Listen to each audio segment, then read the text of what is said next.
Hello and welcome to the Schola Progenium. Today I'm going to be talking to you about quite an interesting topic. I'm going to be talking to you about Mathhammer and how to use it correctly to help you win games of 40k. Because you see, Mathhammer is a double-edged sword. It can be both an essential tactical tool and a huge risk of being a strategic quagmire that will really get you bogged down and tangle you up and stop you being able to make good choices and good decisions when you're building your lists and in your games. So I'll split this video down into two sections, as I always do, and then break those sections down into further detail. I'll first of all talk about sort of very briefly the strategic risks involved in using Mathhammer, and then I will go into another section speaking in more detail about how it's an essential tactical tool that you can use to help you really be flexible on the battlefield to help you win your games of 40k. So without much further ado, let's get stuck in. So what makes using Mathhammer a bit of a strategic risk? Well, first of all, there's too many variables. Sometimes I see people post online or talking and they say they're using decimal places when they're talking about the effectiveness of weapons. They're saying like you'll get 6.32 wounds with this weapon versus 5.14 with this weapon. And, you know, I don't like to talk down about how other people perceive the game, and that if that's how they play the game, fair enough to them. But really, that is not, it's ridiculous that you could predict the effectiveness of a weapon with that level of accuracy. There are just simply too many variables. When you're talking about heavy weapons loads onto vehicles, that vehicle's weapon profile will drop over the course of the game. There's so many different psychic powers which can boost units' ability to shoot or negate a unit's ability to hit. There's so many invuns out there on so many different forces now. It's not just like Eldar have invuns, and, you know, Imperium don't have that many invuns. There's invuns everywhere, all over the place, and they really are a sort of, you know, they do counter Mathhammer massively, invun saves. And just there's so many different variables, so many different units out there. The vast amount of units in every single codex and the vast amount of codexes means that when you're over-analyzing the effectiveness of a weapon or over against guard equivalents or, you know, marine equivalents, it just doesn't work anymore. You know, Mathhammer back in the day, I've been playing 40k since 2nd edition, and back in the day, you know, Mathhammer was really effective when you were building your list because there just weren't that many units out there and there just weren't that many forces out there. You know, I still think of Tau as like one of the new armies. I still think of Necrons as like kind of new kids on the block in many ways, because I remember them coming out in, I think, 4th edition. And I remember reading that White Dwarf and thinking, oh, cool, new armies for both of those guys. I remember getting my Tau army when they were released on October the 1st, 2001 at the Games Day in Birmingham. And I got like all my Kroot, like 45 Kroot for free, because they were giving out sprues of 4 free Kroot when you arrived. And like loads of people I was like a kid at the time. I was about 12, I think 13, something like that. And like I just was going around saying, oh, you're going to use those Kroot? And people were saying, oh, no, you can have them if you want. And I just accumulated like 45 Kroot. And I still have those Kroot in my army to this day. But, you know, I'm getting sidetracked. But back in the day, there just weren't that many different forces out there. And those forces had way fewer units in their codexes. So you could use Mathhammer when you were building your list to, you know, really accurately plan when you were going to a tournament or, you know, going to a games day or like playing against your friends, you know, what weapon loadouts would be the most effective. And, you know, you could be predicting the effectiveness of those weapons against guard equivalents, marine equivalents, Lehman Russ equivalents, predator equivalents, that kind of thing. You could predict those things really accurately and it was really effective, but that is just no longer the case. And we need to just move away from that.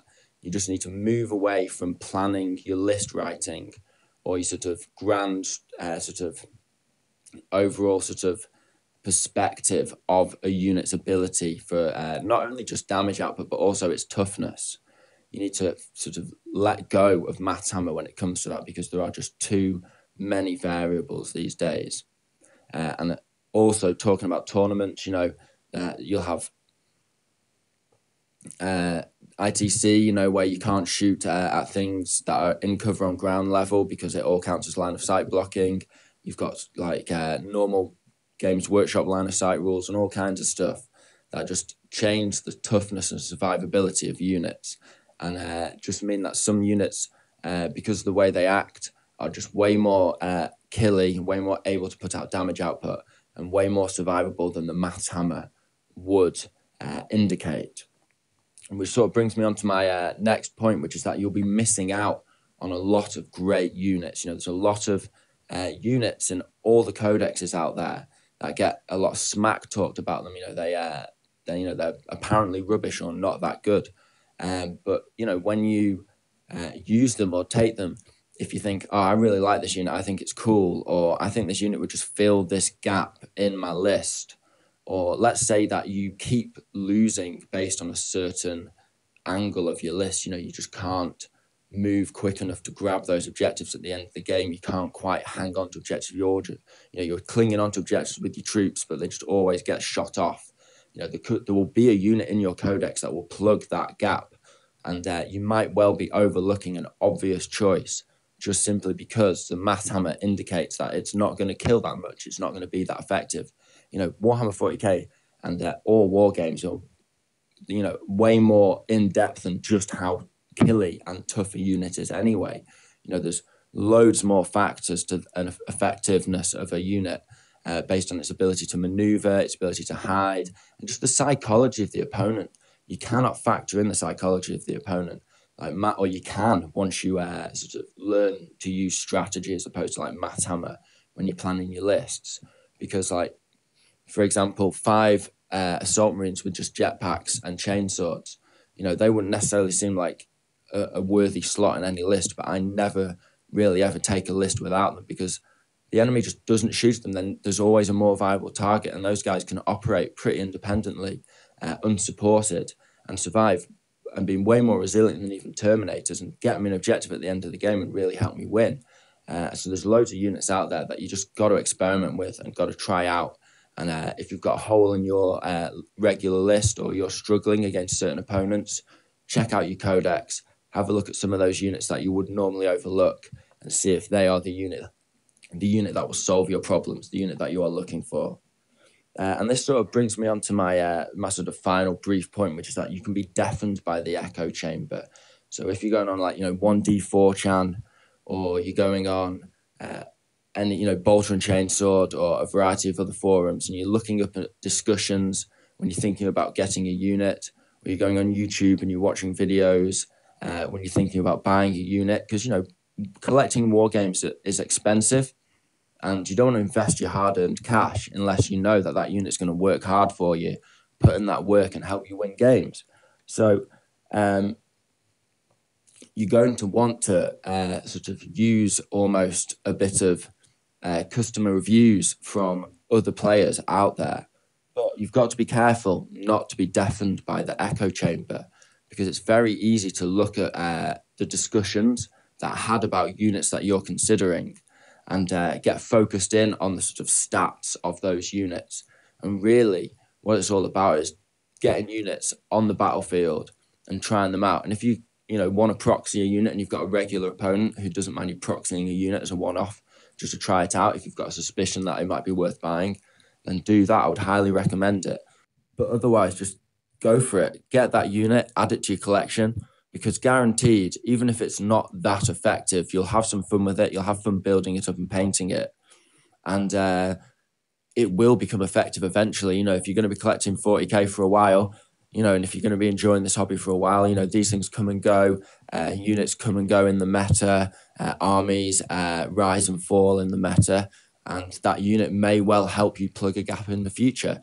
And once you've learned how to use it and tried it out, you can always come back to it and enjoy it again. So, there's loads of reasons to sort of throw Mathhammer out the window and not be deafened by the echo chamber, and just kind of get the units that you want to get and use the units that you want to use, and sort of think about the grand strategy of how a unit might fit into your list and what your list needs and what you need as an individual player, and the sort of psychology of your opponent and the psychology of yourself and how you play games and what your style is and just what units fit your style as an individual player.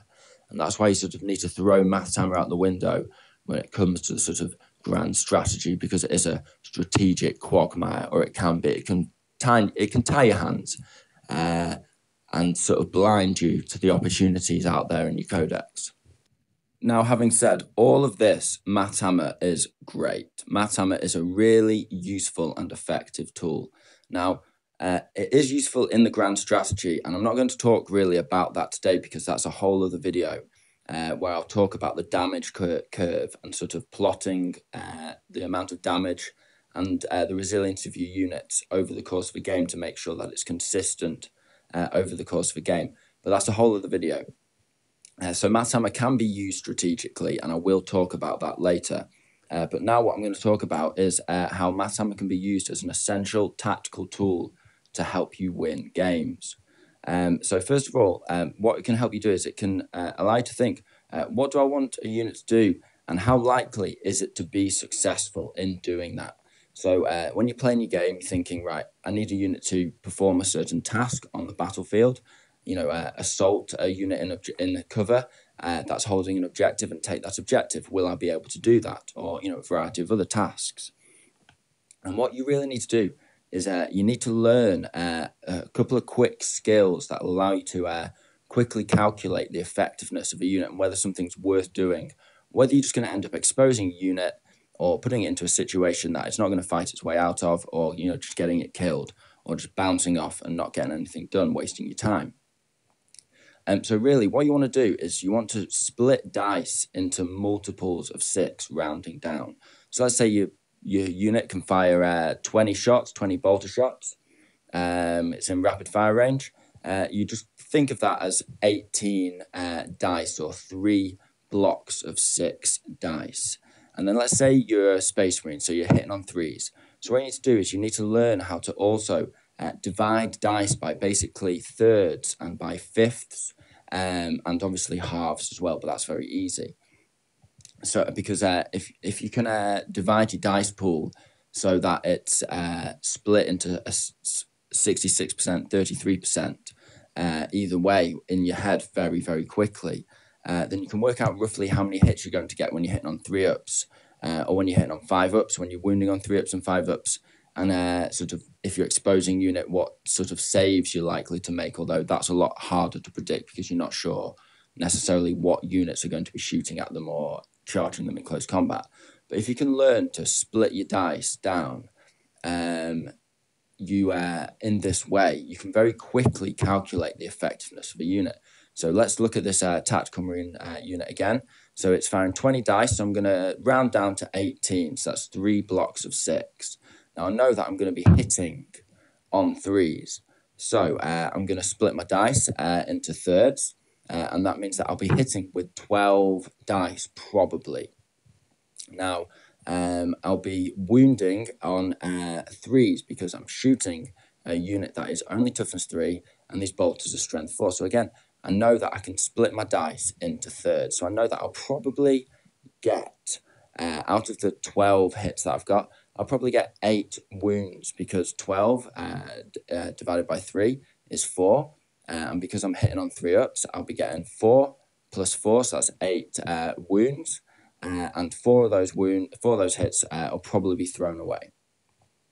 Now, after all this, I know that my opponent has a 4-up armor save, but they're in cover, so they're on a 3-up armor save. So again, these splitting your dice into thirds and fifths is becoming really useful. You know, it's a really quick tool. So I know that out of the 8 wounds, well, I'm going to round that down again. I'm going to round it down in my head. So I'm going to say that probably, you know, a pool of 8 dice, I'm going to think of it as 6 dice going through. And I know that my unit is, my opponent is going to be making probably 4 of those, because I've split it into 3 powers of 2. And they'll pass 4 on a 3-up, and probably 2 will go through. Now that means that I'll probably kill 2 of my opponent's models and take those off the battlefield. Now, my unit of 10 tactical marines, shooting at an opponent's unit of troops, they're going to run out there, they're going to shoot, and they're going to kill a couple of guys. And probably, I've rounded it down. If I get lucky, I'll kill 3 guys, but I can expect to reliably kill 2 guys. And that's why I round it down, because, I want to know what I'll reliably be able to do. And I'll reliably be able to probably knocking a couple of dice off, not favouring myself, sort of guesstimating on the side of caution. I know that I'll probably kill, realistically, 2 guys, maybe 3, but realistically 2. Now, I've got my unit of tactical marines there, and they can obviously now charge. They're in rapid fire range, and they're actually only about 7 or 8 inches away there, roughly. So they can charge in against my opponent. Now, again, I'm going to split my dice up. So what would I be able to do? Now, I know that each of my tactical marines has 1 attack each. And my sergeant brings an extra attack. So that's 11 dice.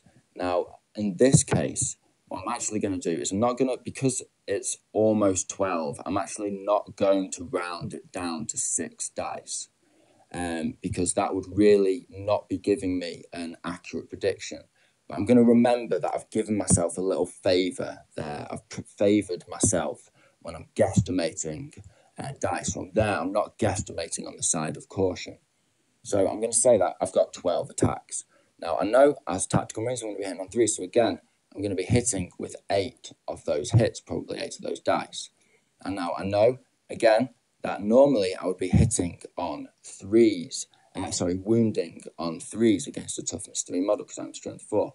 But because I'm Blood Angels, I'll be wounding on 2s. Think to myself, right, I'll hit with almost everything and knock off a dice for everything, every 6 dice in the pool. So I've got 8 there. So I think probably, out of 6, think of it as 6 dice really. And I'll probably miss 1 out of 6 on that with the wounding on 2s. So I expect 7 to go through. And now I favoured myself earlier. So I sort of thought to myself, right, okay, I favoured myself and I gave myself 12 dice instead of 11 in my head. So I'm going to knock off another dice there now, just to sort of give myself a reliable guesstimation on the side of caution of the effectiveness of my tactical marines. So I'm going to say to myself that out of the 8 hits that I predict to get, probably I'll get 6 wounds out of it on the dice. And then my opponent, I'll have a 4-up armor save. So just half of those will go through. So they will probably lose 3 guys. So all in all, I'll probably kill 5 guys with the unit if I decide to try and take this objective. So that is sort of just the sort of mentality or the way to use Mathhammer to accurately predict whether a unit will be able to do what you want it to do and what the outcome of that action will be with an individual unit. And that seems like it's a lot of detail, but it's very, very quick. The key here is to learn to very quickly split your dice into piles of 6 in your head and then divide those accurately. And 9 times out of 10, you'll either be, hitting and wounding on 4s. So you just halve the amount of dice you've got out of those pools of 6. Or sort of 9 times out of 10, it'll be, 3s or 5s. So you're just giving yourself a third of the pile of dice, giving yourself a fifth of the pile of dice. If you're rolling 40 dice, you can do this again. So you say, right, what's the nearest 40 divided by 6? Well, 6 6 are 36. So I'll say I've got 6 piles of dice there. So that's 36 dice. If I'm hitting on 4s, that'll be 15 plus 3 for the 6. So that's 18 hits going through. If I was wounding on 3s, then I know that, okay, so 2/3 of my dice will go through. So out of 18 hits, I'll probably get 12 wounds. Let's say the enemy's armor save was a 5-up, then you know that, okay, out of those 12 wounds, then, however many of those wounds you're going through, they will probably survive 1/3 of those and the rest will die. So you can very, very, very quickly learn to work out the potential capability of a unit to perform the task that you want to give it on the battlefield. The key here really is that you'll be combining units on the battlefield. Units very rarely work totally independently. There's usually fire coming in from elsewhere on the battlefield, supporting fire and supporting attacks in close combat, this kind of thing. And you will often soften up a unit with shooting before you charge it in close combat. But you'll be able to work out when you've got 2 or 3 units that can gang up and bully another unit or focus in on another unit, you'll be able to work out what would be overkill, what would be not enough, what would just bounce off. If you're thinking, right, I've got 2 potential targets here, do I split my forces? You can quickly work out if you're going to be, a victim of greed, because you'll be splitting your forces and both units would bounce off. So you just definitely need to focus in on one.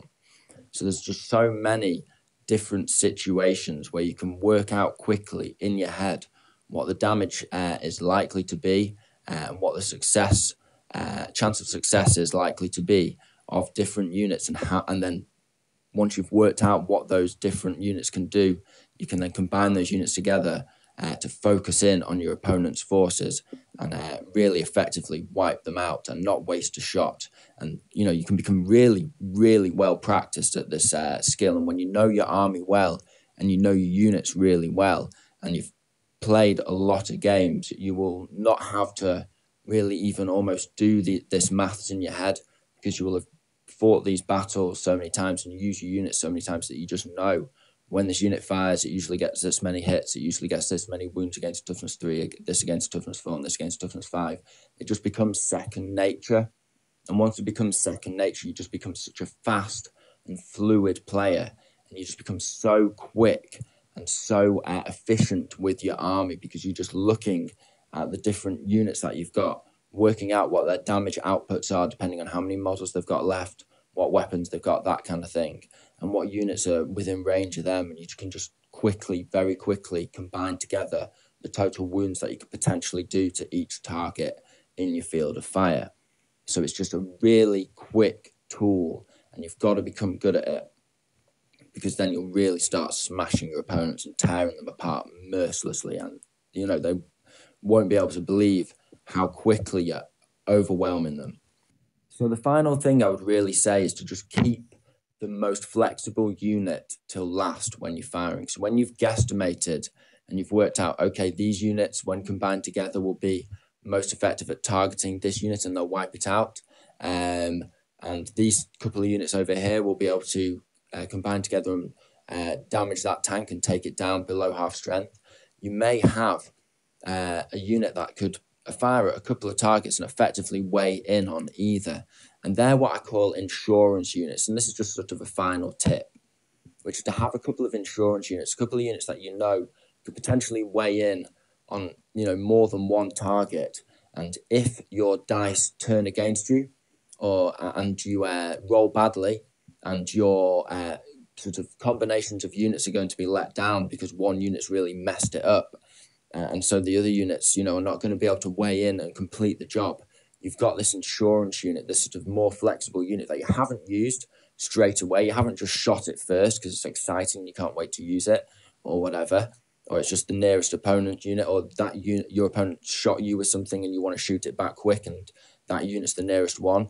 Don't get drawn in by stupid responses like that, but keep certain units as insurance units that are flexible and able to target a variety of units, so that you can just weigh in and finish the job if you need to. So you're always keeping your units combinations at optimal strength, and you're always finishing the job and doing what you need to do. And that is basically it. That is Mathhammer in a nutshell. That is how to use it effectively to win more games of 40k and just war games in general. But if you can learn that quick trick to combine your dice pools together, and you remember to always guesstimate on the side of caution and just round down to the nearest multiple of 6, and learn to divide your dice into thirds and fifths, you'll be able to quickly work out how to destroy your opponent on the battlefield. But remember also not to get bogged down in a strategic quagmire, and don't shun certain units that could really plug a gap in your army and help you as an individual in your games of 40k. So I hope this video has been interesting and informative for you. I hope it's helped you out and given you a new perspective on Mathhammer so you can go forward and win more games of 40k. This has been the Schola Progenium. Thank you very much for your time. Goodbye.